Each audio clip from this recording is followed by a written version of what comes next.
Kinomfort naman ni James si Medeth, dahil medyo nahirapan siya sa exams niya.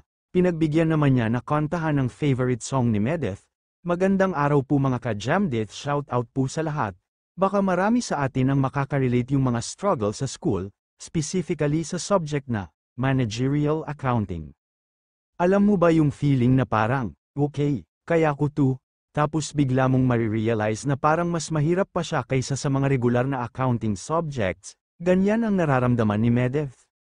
Tulad ng ibang mga estudyante, nahirapan sa managerial accounting, hindi na nga raw siya nakakasunod minsan, kahit anong gamit pa ng calculator, at para sa kanya, mas mahirap pa raw ito kaysa sa mga regular na accounting subjects. Bakit nga ba mahirap yung subject na ito?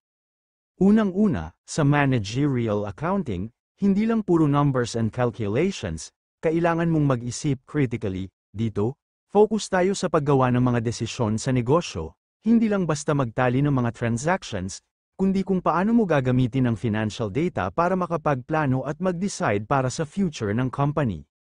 Alam nyo ba, kasi sa mga basic accounting subjects, we're mostly looking at the past, yung mga transactions na nangyari na, pero sa managerial accounting, we look forward, paano mo magagamit ang data ng ngayon para magplano ng mga future decisions. Sobrang complex, right?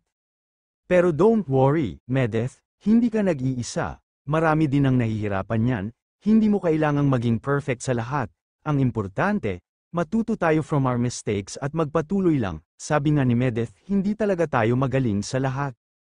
Kung nahihirapan ka, try mo mag-breakdown ng mga lessons into smaller parts, mag-review regularly, hindi yung last minute na lang, tapos, maghanap ng mga practice problems at exercises, at pinaka-importante, don't be afraid to ask for help from your professor or classmates.